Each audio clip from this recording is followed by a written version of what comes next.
I'm calling you guys from India right now. I had to take a quick trip out here over the weekend to work with the team here on a project. So if we get cut off, just let me know. Or actually, I should know, but please be patient with that. If it does happen, I'll call back in. Okay, sounds great. Sounds great. So, just to kind of give a summary of what we ended up at the very end talking about last time was a potential partnership and kind of merging your guys' data with our data to get a potential new product that would give our customers and your customers a full 360 view of what's actually taking place both in their physical stores and online, and just kind of talking about how we might be able to do that. Mm-hmm. That's right. So with that, I'm just going to kind of hand it over to Patrick and to yourself. Pat's one of our main technical people, so he's going to be able to kind of lead this discussion, I suppose. Okay. Hey, what part of India are you in, Marcus? I'm in Chennai. I'm sorry, one more time? In Chennai. Oh, okay. Not familiar with that part, but we have quite a few people there, so I was just seeing if we're familiar or so. Yeah, in Chennai. We also have a team in Hyderabad, but the team I'm with right now is in Chennai. Okay. Regarding this discussion, I mean, as far as I know, the last talk we had, Nate ran you through a general demo of our product, which I'm pretty sure you have an idea, pretty straightforward. The main differentiators that we're storing 1,000 times as much data, the first complete data record to be able to look up and understand deeper customer behavior. And then the romanticized element is we can also play back everything that happened. That's our long story short. Was that all, I suppose, gotten across to you in the last discussion, Marcus? Mm-hmm. Okay. Yeah, no, that sounds like the right summary. Yep. Okay. How about on your guys' end? You know, I skimmed through your site, but I see that there's a lot going on. From Nate's description to me, he told me that you guys are doing everything offline on storefronts, so to speak. I guess if you could fill a couple of those gaps in a real summarized way. Yeah, that's right. We do CSAT surveys, we do call center work, we do mystery shopping, which means somebody goes on site and audits a process. We also do very explicit or transparent audits. We do a lot of pretty much anything you can imagine that it requires somebody to be on site to do an evaluation of a customer experience.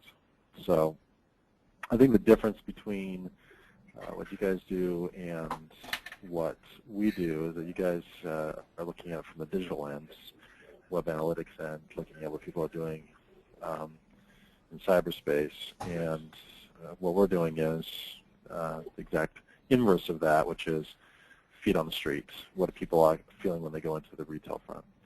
My personal feeling is that there's the holy grail is bridging the gap between those two. I think that as time goes on, the retail space is going to become more of a showroom, and that people will just continue to gravitate towards buying online, but they'll still want to play with the product at the retail site. And so finding out what the customer experience, the holistic customer experience is, and what most effectively leads to the best ROI in terms of investment in that space, that's where I would like to head. We do not do anything in the web analytics space today. So, but the reason why I'm here in Chennai is we have an analytics platform that we're just wrapping up work on. It's a 1.0 product. Should be wrapped up this week. And I think that then enables us to be able to integrate with other platforms and I think be able to deliver to our customers a more holistic view of whatever data they want to include, and one of those would be web analytics data. Does that make sense? Yeah, definitely. Top level wise, that all makes perfect sense to me. And when you mentioned the holy grail mentality, we've had a lot of people ask about if there's a way to split test versus if it's more valuable to put XX, do this online, and half of their customers and then the other half in store. And I just started laughing and said, I wish that's possible with our technology to magically go in the store as well. But that's what a lot of companies are trying to figure out right now. So I'm on the same page in that premise of, you know, in a perfect world. So. Yeah, and I mean, from my perspective, I think it would be interesting to discuss what are the opportunities? What kind of a product would this look like? What kind of information would that actually be? You know, I mean, it's clearly two different usage models, but the sentiment that the customer feels, the affinity that the customer gains with the brand, you certainly want those to be the same. So, you know, what would a product like this look like? And then I think that kind of would lead towards, you know, is there an opportunity here or is there not an opportunity? I have to believe that there is. I just haven't sat down and thought it through, and so that's why I think we're having the brainstorming session. Yeah, I mean, I would think the big pain point here is where the data would merge, number one. And at least on our end, you know, when you do it on the web end, you can capture every customer unquestionably.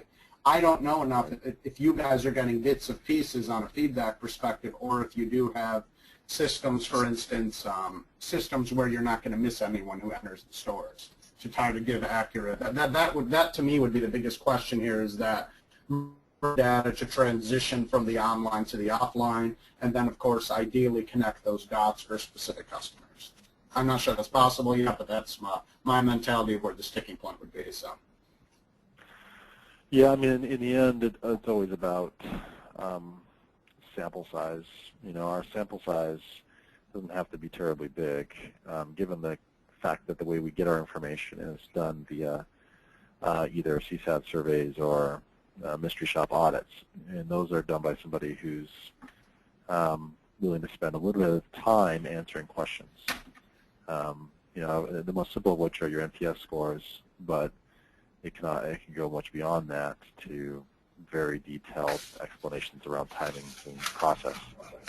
So the depth of the information we're providing in many cases can be very, very deep, and it doesn't require very many touch points for you to be able to establish if there's a problem or not, right? Mm-hmm. From a web analytics standpoint, you know, where would those two join? I mean, one is just usage of the site, and I think that you know, and then funneling people into, you know, certain areas, special offers. Do they click and then just not follow through with buying from the shopping cart? I mean, these are all interesting, but I don't think that they convey. They don't tell you about the customer experience. And I think at the end of the day, that's what we do well, is tell people about, or tell our customers about the customer experience in their stores. So I guess the question for you guys is, for starters, what stuff are you providing? What features are you providing that tell more than just clickstream, but also but really convey whether or not the customer's having a positive or negative experience? Marcus, are you calling in, or do you see my screen? Let me know whether or not you see the screen that says. Yeah, I've got it. You see the 45.43, right? Yeah. Okay. I'm going to give you one scenario in this, one of the studies we have set up by default. I think that's the best way to answer these questions. So in this scenario, we have a bank with a wealth management page that's a very simple fill-out form. Very simple fill-out form. You know, they put in their name, they give their information, and the call to action is to know the financial goal as well as what their investable assets are. Yep.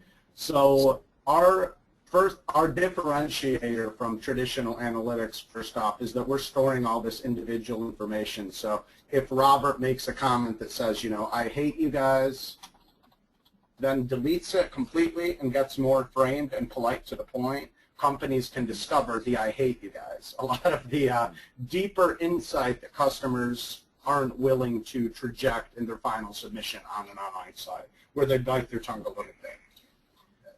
The other example here that I think is relevant for this page you see here is an example of the macro-based analysis on that form. So for the selection of their investable assets, this is the average over a large sample size of how confident they are in what their investable assets are. In this case, it's 38%. This confidence is detected by saying how many times are they changing this before submitting it, to know how confident they are in the decision that they're submitting, so to speak. these other analytics on here completed on one go also have to do with consumer confidence, because what percentage of the customers are filling out the sheet from top to bottom versus stopping and changing. And of course, we have the amount of people who entered the sheet and didn't end up submitting. So didn't answer your question as a direct yes or no, but that's showing some examples of what I would consider, the definition customer experience on a whole, understanding the customer experience in becoming a lead for the wealth management side. I've not spent any time. There's a real common form that I see come up, and I think it's from one provider that prompts you to take a survey of a customer site. Mm-hmm. Do you guys know what provider that is? Well, actually, we do that as well on a side note, but for Seaward, there's a lot of those. There's a lot of it. That's a bit of an out-of-the-box feature. These Campile, 4C results. I'm not sure if you stopped me. That's off the top of my head, but there's probably 50 significant sites who do customer feedback as a whole. Campile might be the most mainstream. So I think that there's that. I think that there's these forms that you're talking about here, where there's an opportunity to capture customer experience. I wonder if there's some way to structure the behavior on the site around intended, I'm just thinking out loud here, intended outcome, and if that intended outcome matches some behavior that happened at the retail site. Trying to think of the best way to marry these two. I mean, one is, yes, I left feeling like I would recommend this product or this company to my friends, and you can get that from a random survey that pops up. So I think that there's an opportunity there without question, because we want to be able to marry the NPS scores to customer CSAT surveys on site, right? So I mean that's makes sense. I will say regarding the customer surveys, we do have that built-in capability to say only for this customer who visited 5 times and every time, why is he leaving the site? We can execute a survey only for that specific customer to understand the gaps that we can't fill through data. On that note, I will say there's a pretty big shift in the industry from what we do. We've been replacing a lot of companies' feedback analysis online because of that whole age-old mentality of what people do is a lot more accurate than what they say they do. And people have been comparing what they do on their videos to what they say in their feedback about satisfaction. So I just wanted to bring that up as a potential brainstorming, whether it would be reinforcement in some way based on data that you guys collect to see if it actually applies.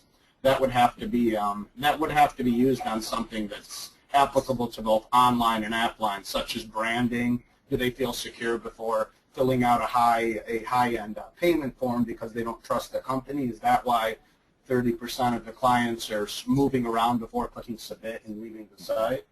So that's another brainstorm off the top of my head, just to think of a possible convergence, is our type of product really justifying and sampling the results based on what customers say. Right. Mm-hmm.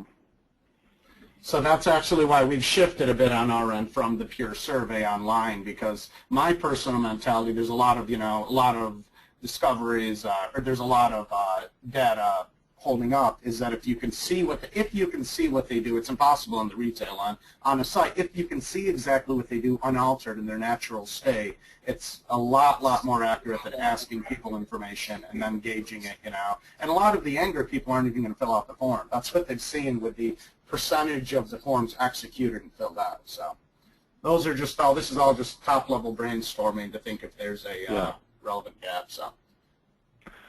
Yeah, no, it's interesting because we get with CSAT, I think with CSAT surveys, we get people who are taking it because it's voluntary, and they're usually doing it because they had something happen, positive or negative, and they want to provide the feedback, which I think is a different situation than a web survey, because web surveys, frankly, are typically random. They come usually at the worst possible times. And so I'm just thinking about why would it be different than the on-site? Because on-site, Well, web surveys, yeah, usually they're executable either randomly. Like you said, worst time for most of the mainstream companies, to be blunt, it's at the worst time. It pops up randomly XX amount of page visits without any other demographic tied into it. But the two ways to do it is usually, I mean, a lot of times they do have let me know what you think about our site and let the customer initiate it, where it's less intrusive, having a little pop-up on the bottom right of the site. And in our case, what we try to say is let's only have them come up in the scenarios where they need to come up. Don't bother someone's customer experience if he's already justifying what you want them to do, and risk them going from a satisfied to a dissatisfied customer. But those are, a lot of those things are semantics. It's just us going back and forth and realizing where there's value there or added value based off one of us are doing. So how could we link this to behavior on site at a retail location and the web? As I think that ultimately that's, I mean, we're never going to get into web analytics and that whole science there. You know, that's a whole nother problem space. So I'm picking it here a little bit just because I'm trying to think of the opportunity for linking what we do well and what you guys do well. And I think. I mean, it's one thing to say there's a good experience in doing surveys, sure, and I think that's an obvious point where there could be some integration. But I think, though, that still doesn't make this a obvious buy, because people are already buying this anyway, and I'm not sure that. I mean, you could probably build some collateral around that, and I think it would be attractive. But the real link, though, is this person went to Best Buy and they bought online. Now and I use Best Buy just because I spend too much time there, unfortunately. And I think if there's some way we could link that. I mean, the only way to go ahead, Marcus. Oh, I was going to say, no, the linking too. Thinking of it that way, the way to link that really only possible way, common sense wise, would be using a customer login that's used both in store and online. Giving having a unique key identifier, so to speak, whether they come online and you say, hey there, Joe, fill out this form, your customer number or card is now this, where you could get usage across both platforms. That's, off the top of my head, the only way to link and say, here's what this person did in store and online, and be fairly accurate. Well, I mean, you've got the ability to do QR codes. So if somebody's sitting at the register, to click a QR code prompts them into a CSAT survey, and there you establish a cookie.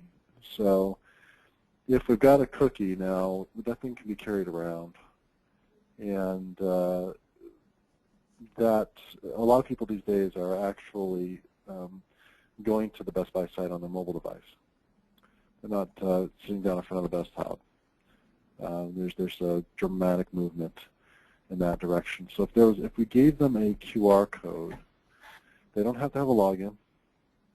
They just have to click that QR code, and boom, if they do anything on that device, we've got them. We know that they were on site, and we know that they are gone to the website. So there's that capture method that doesn't require any overtly private information that's given. And I'm wondering if there are any other, another one is, you've got a receipt. As soon as they click in that number, you got a cookie. And you know that they were on site. So I think there's a few other ways that we could probably get them that will be easier than getting them to sign up for a username and a password on the website. Because I think a lot of this is at least initially casual surfing, and you want to be able to somehow find out what it was that caused them not to buy after having gone to the retail store and the online website. Mm-hmm.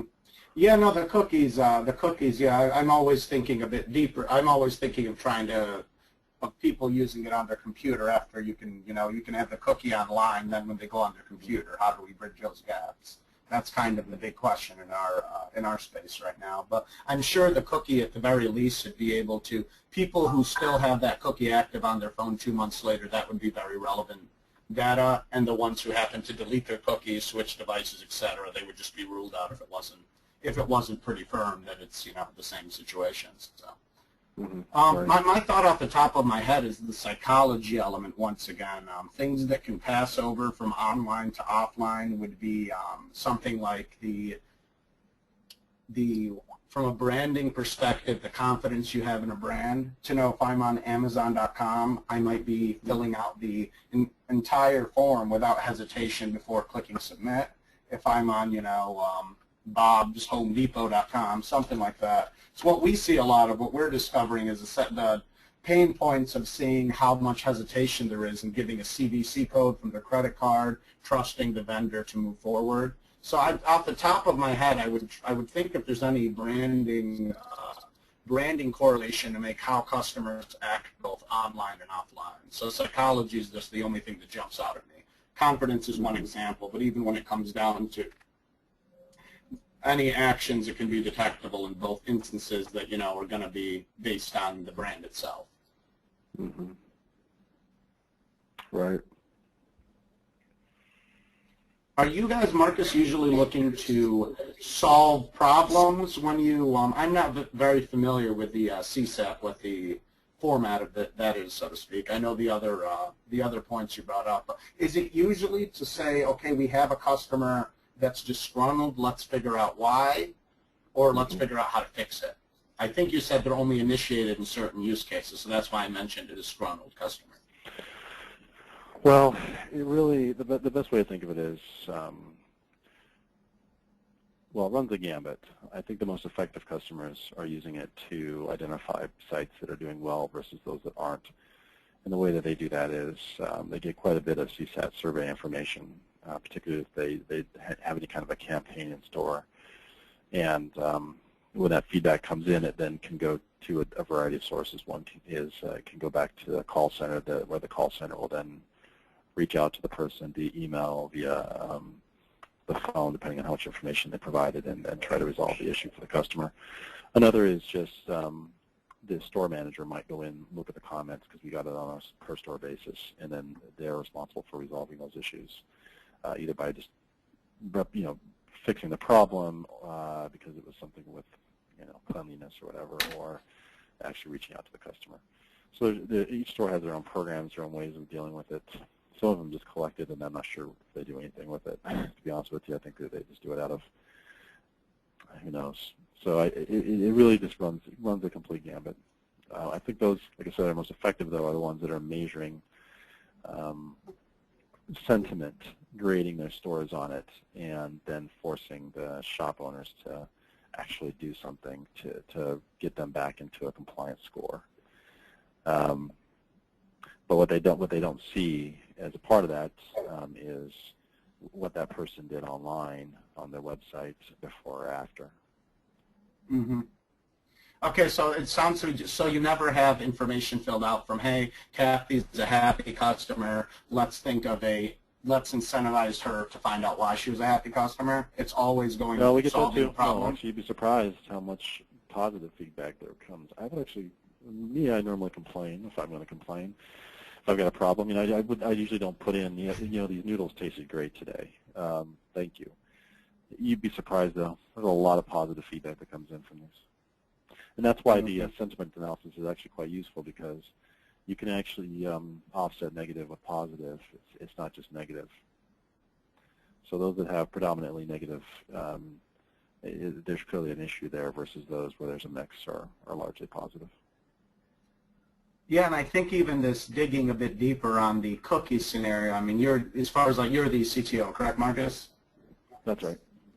All right, so having a technical mindset and realizing how things always aren't perfect is what I always have to push away from internally, because we would still be doing it as accurately as you could on the cookie end. So scenario, Barbara comes in a store, takes a survey, she's had a QR code in the past, so we have that information on her device. We could definitely line that up online, because that was my big struggle, was trying to think, how do we know what happened beforehand But if that's the normal process, and she's a repeat customer, of course, in the past, and we do get that cookie on her device, we would have a lot of instances where we would know exactly what happened beforehand, and obviously knowing after once the cookie's downloaded locally on the machine. So that definitely makes sense, just kind of saying it out loud to myself. So.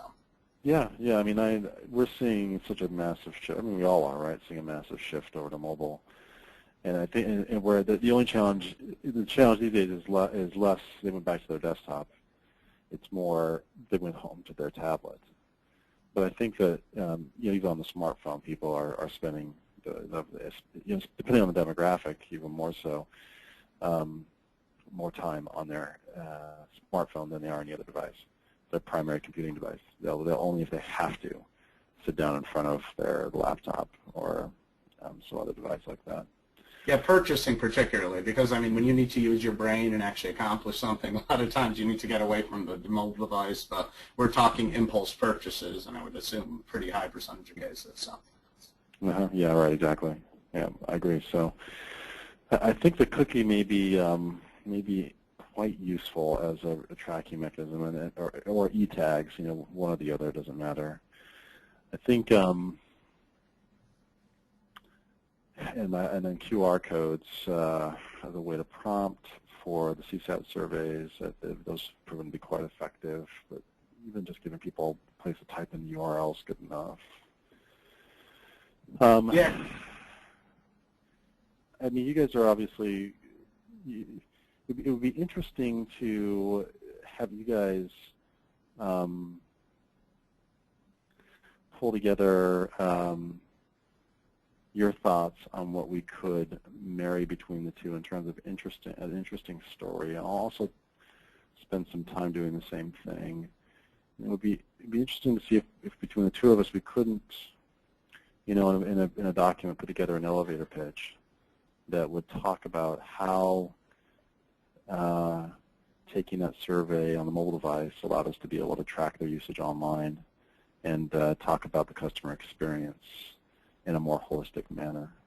Yeah, and of course, like always, come up with an action to add value based off the determination we made that if you didn't go online and offline, you weren't able to do, basically. So a problem you weren't able to solve.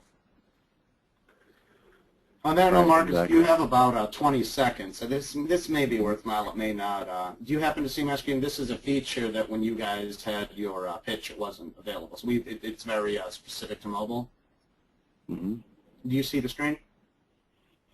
I do, yep. Okay. Just so you know, what you're going to see in orange is the first touch point with their finger. The blue is the second touch point. So based on this, what we're currently getting patent paperwork in for is the first. We track these as data points as well. This is the movement on a mouse based on someone's actual finger. So it's a lot deeper delve into mobile devices, psychology, average action time aside from a website.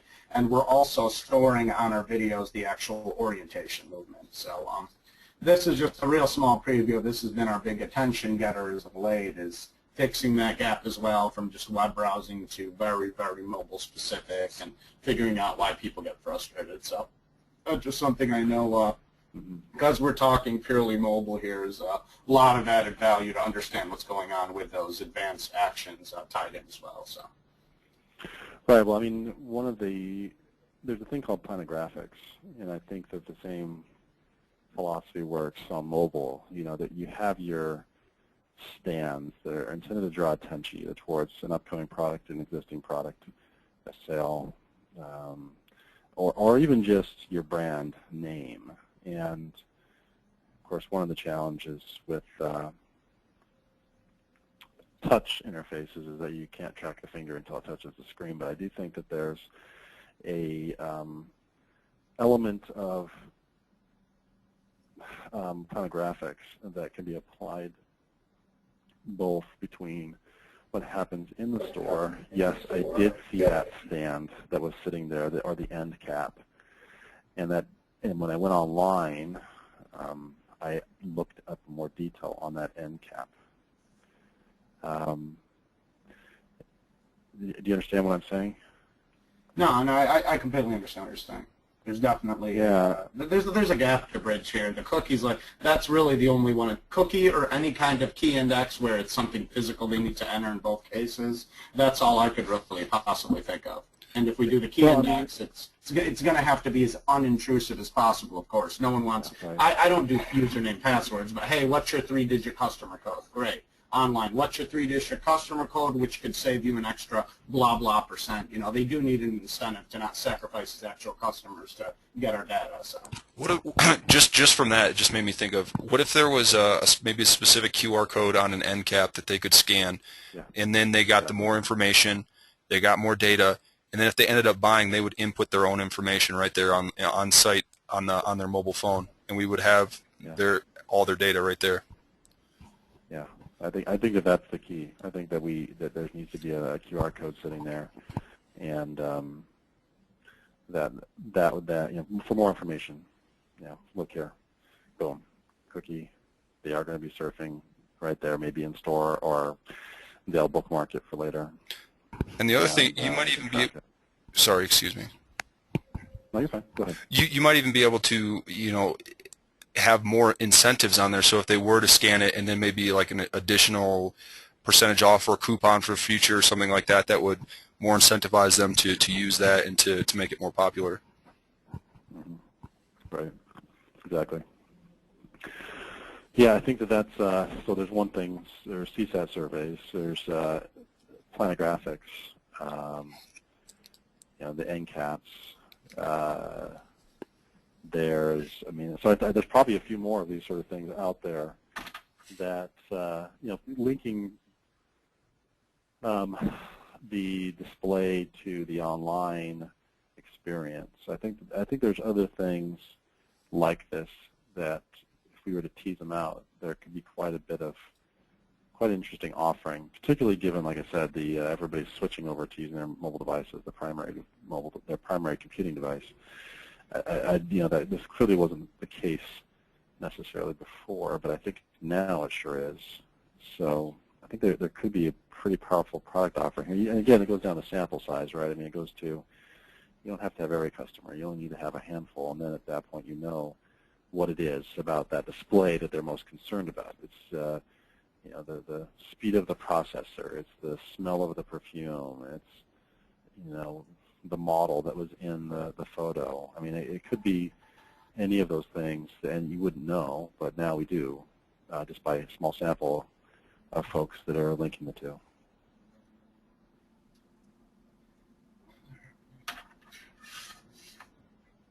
Yeah, I think that's the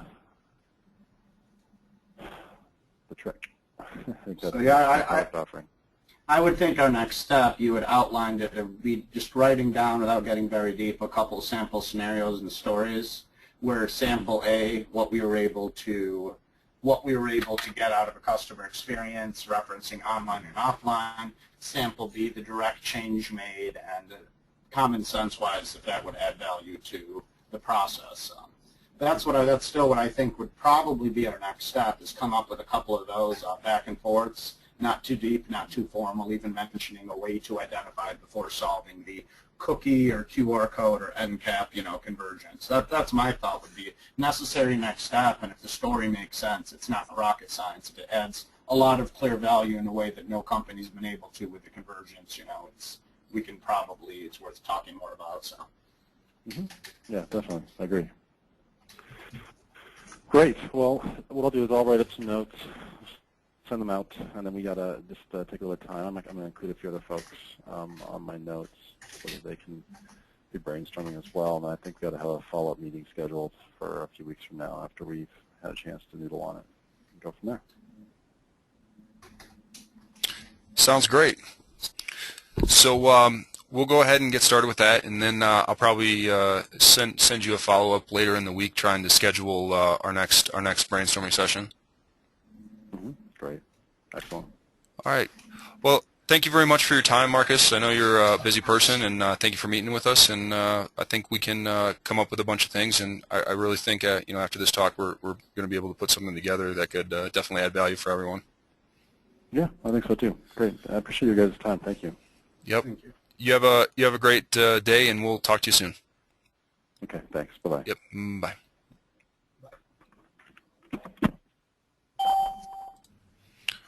All right. All right, so Marcus is gone. I dismissed him. So what do you think, Pat? Nothing really. Let's not put too much time into this. There's definitely an opportunity there. It's just going to take. I want to hear what they say before we send over what we say. They're going to be the one. I'm still not 100% clear how all of their processes are executed, so to speak, like how often they exactly see all those. But I think this is going to be a lot more of them being able to fill in the gap with us than vice versa, because we're currently storing everything. They're storing just a few sample sets, so how they're going to add that, they would be able to add what we're doing to all of their sample sets. We obviously wouldn't be able to do vice versa to all of ours, so I just think we should just let him go for the most part, and on our part not. Just come up with one basic script scenario. He said few weeks, so we're talking about a month from now, follow-up, you know. Nothing earlier than that. So that's it. I would let him go, and if he can think in a straight line and understand how to converge what they're doing, given that they have a lot of things that are going to be less flexible than ours, I think that's how we should focus. So. Okay. Ned, what do you think? Yeah, I didn't have any feel about, I am listening to the discussion here, but I don't see where we really fit together, and do a common thing, not at this level yet. I just watching when Pat was looking at their website, though, maybe there are things we can learn from them, the way they are presenting it. We should be able to do probably most, if not everything, they are doing very, very easily and